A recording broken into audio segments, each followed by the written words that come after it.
기온이 내려가면 공기 중 습도가 낮아져 눈이 건조해집니다. 그런데 눈이 건조해지는 것은 기온 때문만은 아닙니다. 난방을 해도 실내 습도가 낮아져 눈이 건조해집니다. 스마트폰을 장기간 들여다보는 것도 눈을 건조하게 만듭니다. 특히 스마트폰으로 장시간 게임을 하거나 영화를 보면 눈이 더욱 건조해집니다. 인간은 원래 3에서 5초마다 눈을 깜빡이면서 안구에 수분을 공급합니다. 눈물은 세정제이며 중화제이고 윤활유 역할을 하기 때문입니다.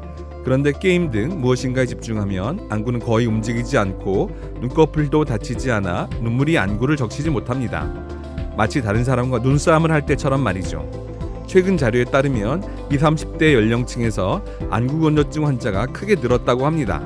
이러한 현상은 과도한 스마트폰 사용과 관련이 있을 것으로 추정됩니다. 여러분은 눈이 건조하고 뻑뻑하면 어떻게 하시나요? 가장 좋은 방법은 눈을 일부러 자주 깜빡이거나 얼굴을 찡그릴 정도로 1분 이상 눈을 감고 있는 것입니다. 눈이 뻑뻑하다고 손으로 눈을 비비는 것은 매우 위험한 행동입니다. 안구를 덮고 있는 수정체가 손상되거나 손에 묻은 바이러스에 감염될 수 있기 때문입니다. 최근에는 인공눈물, 점안제를 사용하는 분도 많습니다. 인공눈물은 보존제 유무에 따라 일회용과 다회용으로 나눌 수 있습니다. 그런데 일회용 인공눈물은 개봉할 때 용기에서 떨어져 나온 플라스틱 파편, 즉 미세 플라스틱이 점안액에 섞일 수 있으므로 각별히 주의해야 합니다. 광학 현미경으로 관찰한 결과 개봉한 인공눈물 용기 내부에서 미세 플라스틱이 발견되었습니다. 미세 플라스틱이란 크기 5mm 미만의 플라스틱 조각입니다. 최악의 경우 눈으로 들어간 미세 플라스틱이 눈물길을 따라 코로 들어가고 심지어 폐까지 도달할 수 있습니다. 지금부터 안전하게 인공눈물을 사용하는 방법을 알려드리겠습니다. 첫째, 인공눈물을 사용하기 전에 비누로 손을 씻고 완전히 말립니다. 둘째, 인공눈물 용기를 개봉한 후 용기를 살짝 눌러 첫 한두 방울은 눈에 넣지 말고 버려야 합니다.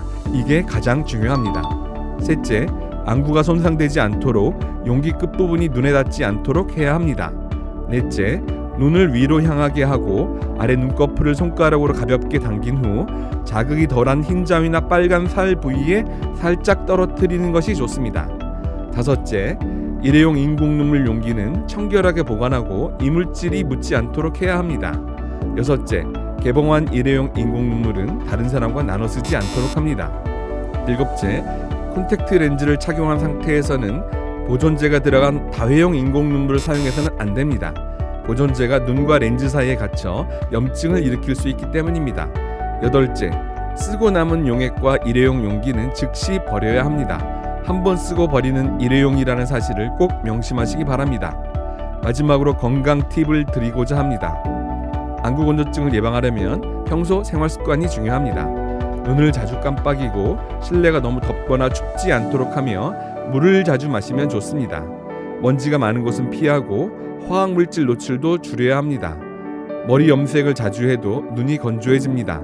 샤워나 머리를 감으면서 염색약 성분이 눈으로 들어갈 수 있기 때문입니다. 스마트폰 화면이나 모니터를 장시간 뚫어져라 쳐다보는 것도 해롭습니다. 헤어드라이어나 선풍기 등이 강한 바람에 눈이 직접 노출되지 않도록 합니다. 건조한 겨울철에는 실내에서 가습기를 사용하는 것도 좋습니다. 안구 건조증은 눈이 보내는 이상 신호입니다. 그대로 방치하면 시력 저하 등 더 심각한 상태로 발전할 수 있습니다. 안구 건조증을 인공 눈물로만 해결하라는 생각은 바람직하지 않습니다.